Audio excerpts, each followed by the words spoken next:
Negara susah-susah ngedatengin Finvest supaya buka pabrik di Indonesia. Kalau pabrik itu buka guys, sekurang-kurangnya akan nyerap 15.000 tenaga kerja. Tahu nggak apa yang dilakukan warga lokal? Demo 1 hari setelah Finvest diresmikan.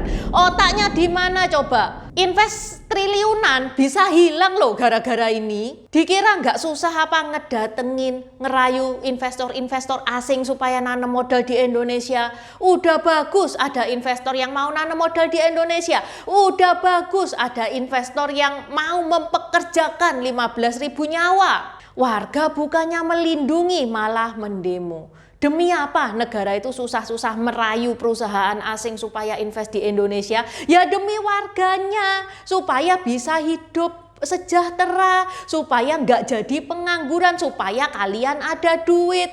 Ini malah di demo dong. Demonya apa? Nah, alasan demonya ini malah bikin gemes guys. 大家好，我叫Intan，欢迎来到我的频道 Dynasty 小戏。OpenPO Kaos Xinjia gambar kuda api karena tahun depan, tahun 2026 adalah tahun kuda unsur api. Dan OpenPO ini cuma sampai 11 Januari. Kalau teman-teman mau pakai baju ini pas Xinjia, ya mesti diordernya di periode ini. Kalau bulan depan mau order bisa sih, bisa, tapi kayaknya nggak nutut kalau dipakai pas Xinjia. Ada size dewasa, ada size anak. Ada polo shirt, ada t-shirt. Untuk t-shirt ada standar sama premium. Apa sih bedanya t-shirt standar sama t-shirt premium? Ini nih linknya. Di deskripsi juga sudah Intan cantumkan. Selain gambar kuda api ada juga custom marga. Untuk custom marga ada berbagai macam efek. Seperti efek emas. Emasnya berkilau guys. Dan ini sering banget ya di order pas Xinjia. Selain itu ada efek glow in the dark kalau di pertengahan nyala dan efek rainbow hologram kalau kena cahaya keluar hologramnya. Kalau teman-teman tidak suka aneh-aneh tanpa efek juga ada tulisan besar di dada tengah atau tulisan kecil di dada kiri. Selain custom marga, ada juga tokoh-tokoh China seperti Kaisar pertama Qin Shi Huang, Hakim Pao, Kera Sakti, Konfusius, tokoh Samkok juga lengkap, mulai dari Guan Yu, Zhuge Liang, Cao Zhelong. Guan Yu diobati oleh Dr. Hua Tuo, 5 Jenderal Macan. Teman-teman bisa kepoin linknya di Shopee yang ada di deskripsi. Okay, let's start! Keadaan fasilitas manufaktur ini turut memunculkan respon dari masyarakat yang tinggal di sekitarnya. Warga di sekitar kawasan pabrik Finvest diketahui menggelar aksi unjuk rasa yang videonya viral di media sosial. Wah, Intan bikin video ini karena sudah gemes maksimal sama kelakuan makhluk-makhluk ini. Perusahaan kendaraan listrik asal Vietnam, Finvest, meresmikan fasilitas perakitan mobil listrik di Subang, Jawa Barat pada tanggal 15 Desember tahun 2020.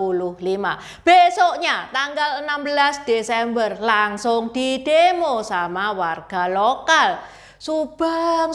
Tahun lalu Intan ngebahas BYD yang diganggu oleh ormas. Yang nggak Intan bahas, di saat yang sama Finvest pun juga mengeluh karena gangguan ormas ini. Lah kok masalah awal kelar ini ada masalah lagi. Kenapa sampai Finvest itu didemo? Apa karena Finvest melanggar aturan? Apa karena Finvest itu merugikan warga? Dapak guys, alasannya mereka sebagai warga lokal minta diprioritaskan dalam pekerjaan dan kalau bisa dikasih posisi penting. Posisi penting guys. Pabrik belum nyala, CV belum masuk, tapi jabatan sudah diminta duluan. Luar biasa. Gimana kalau sekarang Intan demo aja ke Istana Negara minta jabatan presiden? Fun fact nih ya, SDM-nya Indonesia itu sudah terkenal di mana-mana loh. Terkenal karena kualitasnya, bukan karena kualitas yang baik. Lah gimana anak SMA aja perkalian 1 digit aja kagak hafal? 3 kali 6. 3 kali 6 28. Salah. 3 kali 6 12 21. Salah. 3 kali 8. 3 kali 8 28. Salah. 27. Salah. Berapa? 2. Berapa sih? 3 kali 9. Pas. Terus giliran ada Finvest masuk, kami warga lokal minta dikasih posisi penting. Mau posisi apa kalian? Head director? Project manager? Kalau 5x5 aja nggak bisa jawab, yakin itu bisa bikin mobil? Entar rodanya ditaruh di atas lagi. Belajar dulu, kerja dulu, baru nuntut jabatan. Jangan dibolak-balik. Next, Intan juga mau membacakan komentar dari Harismal Sundawi. Subang kotaku jadi tempat investasi besar pabrik Finfast. Tapi baru kemarin Finfast diresmikan langsung di demo warga. Katanya rekrutmen nggak menampung warga lokal. Jangan sampai pabrik mobil listrik BYD dan Finfast ini pribumi Subang cuman jadi penonton dan kalah sama pendatang. Jujur ya, komentar itu bikin miris karena yang kita lihat bukan cuma demo, tapi soal ketakutan. Takut tersingkir, takut kalah, takut gak kebagian kerjaan. Padahal pabriknya jalan aja belum, rekrutmen masih proses, sistem masih disiapkan, tapi ketakutan-ketakutan sudah muncul. Dan ketakutan-ketakutan itu tidak muncul dengan sendirinya. Ada oknum yang memprovok, yang ngasih hoax kepada warga, menggiring massa supaya massa itu marah. Mereka itu bukan dibuat ngerti, tapi digiring untuk turun ke jalan. Bukannya di open mind, diajak duduk bareng, dikasih data, tapi dikobong-kobongi kayak gitu. Oh, Finfast itu nanti rencananya buka pabrik di Subang, terus nanti pekerja-pekerjanya didatengin dari Vietnam semua. Sekta, denger no ya blog ya. Kalian pernah nggak sih membayangkan kalau kalian itu ownernya Finfast? Kalau Intan nih ya jadi ownernya Finfast, nanam modal di Indonesia, yang ada di otakku apa? Cuan. Gimana bisa cuan segede-gedenya? Salah satu cara untuk ngebikin cuan itu gede ya menekan pengeluaran. Contohnya UMR di Subang itu loh 3,5 juta. Lebih murah mana pakai tenaga lokal atau ngambil tenaganya Vietnam dikirim ke Indonesia? Saya harus membiayai tiket pesawat, harus buatin mes, dan yang pasti gajinya nggak boleh dong 3,5 juta per bulan kalau saya pakai tenaganya orang Vietnam. Nggak worth it ngedatengin orang-orang Vietnam untuk kerja jadi buruh low skill di Indonesia, 15.000 pula. Iya kalau orang-orang kuncinya. Mungkin kalau orang kunci paling itu pun cuma 1-2. Tapi kalau buru-buru low skill ya nggak mungkin sampai didatengin dari Vietnam. Justru salah satu alasan mereka bangun pabrik di Indonesia karena mereka bisa menikmati tenaga kerja Indonesia yang murah. Ya pasti dong mereka itu bakal pakai tenaga kerja lokal karena mereka nggak goblok, mereka pengen cuan. Kemarin Finfast diganggu sama preman. Sekarang Finfast didemo dengan tuntutan konyol. Kalau investor-investor besar ini nggak mau nanam modal di Indonesia, siapa yang rugi? Mereka, oke, mereka rugi, tapi mereka ruginya itu duit receh bagi mereka. Kita lebih rugi. Menurut Detik BYD, kalau jalan nih ya, setidak-tidaknya pakai 18.000 tenaga kerja. Finfast 15.000 tenaga kerja. Siapa coba yang bisa menghidupi sekian banyak manusia? Belum lagi ada efek lanjutan. Kalau pabrik itu beneran dibuka, di sekitaran pabrik pasti tumbuh warteg, warkop, minimarket. Itu sudah mensejahterakan berapa orang itu? Dan yang Intan heran, ini kenapa pemerintah Subang diem aja ya, investornya digangguin kayak gitu. Ini mereka itu naruh duit triliunan loh untuk invest di sana. Kok dibuat gak nyaman kayak gini? Oh soalnya itu dananya masuk pusat. Ini pemerintah daerah kan gak dapet apa-apa. Oke lah, anggap aja gak dikasih pelicin gitu ya. Kan mereka juga diuntungkan, kan daerah itu bisa dapat dari pendapatan pajak bumi dan bangunan, dari retribusi, dari pajak kendaraan bermotor, ujung-ujungnya cuan juga, bisa kawin lagi kamu. Kalau ada pabrik besar, elit, mau ngasih duit banyak ke daerahmu, ya pasang badan dong, berjuang dong buat mereka, supaya mereka itu betah berbisnis di Subang, supaya tahan lama, jangan sampai mereka pergi, karena kita itu sangat butuh duit dari mereka. Kita semua tahu ya, ekonomi di Indonesia itu sedang tidak baik-baik saja. Indonesia ini minim penemuan. Karena minim penemuan, maka minim pabrik lokal. Padahal penduduk Indonesia 287 juta, kok bisa minim penemuan? Apakah penduduk Indonesia nggak ada yang pinter? Ada guys. Untuk membuat penemuan butuh riset. Untuk riset butuh dana. Dananya ini nggak sedikit. Masalahnya riset dan inovasi tidak jadi prioritas negara. Anggaran negara untuk riset di Indonesia itu cuman 0,2 sampai 0,3% PDB. Meanwhile, Korea Selatan di atas 4%, Jepang kurang lebih 3%, dan China di atas 2,5%. Makanya efeknya ya Jepang, negara sekecil itu, SDM-nya sudah bisa bikin Shinkansen atau kereta cepat, bisa bikin baterai litium.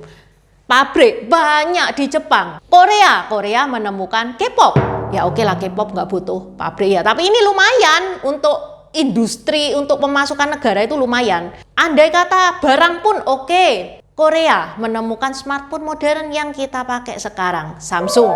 Layar LED, OLED, AMOLED itu Korea semua yang menemukan. China apalagi, Intan nggak bisa ngomong kalau China. Intan sudah banyak menjelaskan penemuan-penemuan China, meskipun penemuan China itu kebanyakan ngopi, terus dibikin lebih bagus lagi. Terbatasnya manufaktur alias pabrik besar di Indonesia ngebikin perekonomiannya Indonesia ini lambat. Indonesia perlu perputaran duit gede. Indonesia butuh banyak pabrik untuk menggerakkan perekonomian Indonesia. Indonesia butuh investasi asing. Masa atau income Indonesia cuma dari UMKM? Ya, don't get me wrong ya, UMKM itu bukannya nggak penting. Penting, tapi nilai transaksinya itu kecil. Skalanya cuma lokal. UMKM itu nggak jelek, tapi nggak cukup untuk menyelamatkan negara dari kemiskinan. Pajak besar itu datang dari pabrik-pabrik besar, datang dari ekspor. Negara nggak bisa hidup cuman dari pajak gorengan dan kopi susu. Keuangan kita sudah megap-megap loh. Utang tiap tahun itu bukannya bertambah, bukannya berkurang, malah bertambah.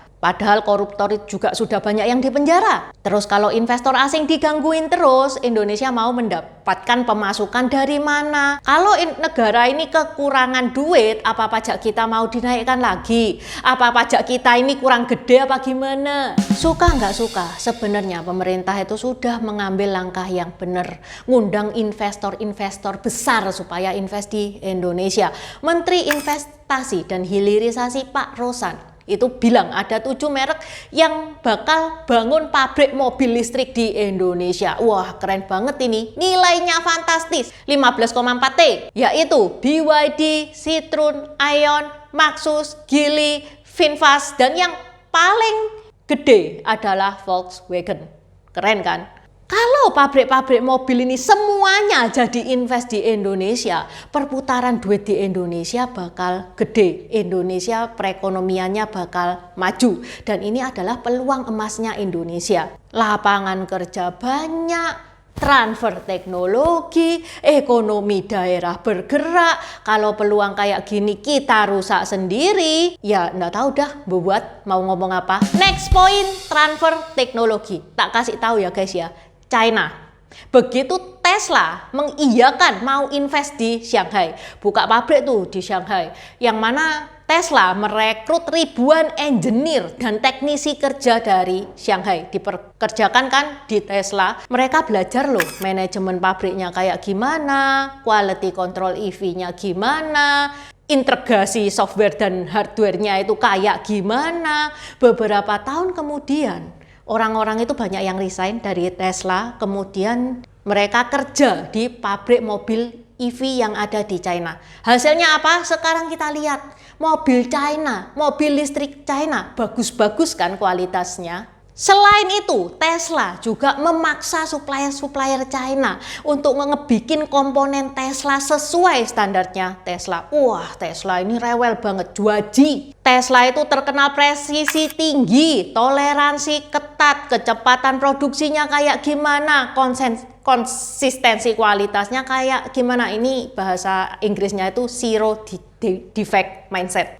Jadi awalnya ya Tesla itu kan menekan supplier China itu awalnya stres untuk memenuhi standarnya Tesla itu.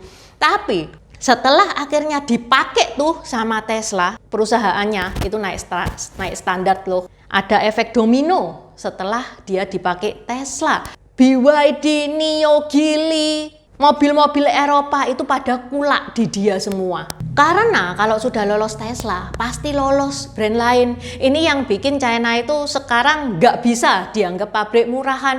Banyak loh supplier-supplier China yang mainnya itu dulunya cuman lokal-lokal. Setelah kepake Tesla, jadi eksportir, jadi pemain dunia. Untuk jangka panjang, transfer teknologi ini penting. Masa kita nggak pengen kayak gitu?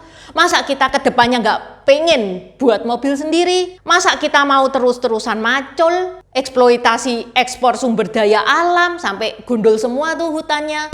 BTW, pemerintah Indonesia itu juga mendatangi Tesla ya untuk invest di Indonesia, bahkan sampai level presiden. Tapi Tesla nggak ngasih jawaban. Nggak tahu nih kenapa Tesla nggak ngasih jawaban. Teman-teman bisa mikir sendiri, tapi yang pasti Tesla itu punya standar yang tinggi di segala situasi, segala sikon itu dia sangat memperhatikan. Oh, mungkin karena pasarnya bukan orang Indonesia. Oke lah, orang Indonesia 287 juta jiwa, tapi kan kebanyakan menengah ke bawah. Tesla kan pasarnya ke atas, bukan menengah ke atas lagi, tapi ke atas. Gini loh guys, tahu nggak kenapa BYD Finvest itu pilih untuk buka di Subang? Karena lokasinya emas, lokasinya tuh nggak kaleng-kaleng. Subang itu dekat pelabuhan Patimban, dekat bandara, akses logistiknya itu rapi, pemerintah sudah mempersiapkan itu. Buat yang belum tahu, pelabuhan Patimban itu memang pelabuhan khusus otomotif, mobil, kontainer gede, bahkan kapal Roro, kapal yang rutenya itu Jepang, Eropa, itu juga ngedatengin pelabuhan Patimban ini. Artinya apa? Mobil begitu naik kapal, bye-bye. Jadi mereka pasarnya itu bukan Indonesia doang. Mereka itu mainnya main global. Indonesia juga deket sama Australia. Pasarnya juga Australia.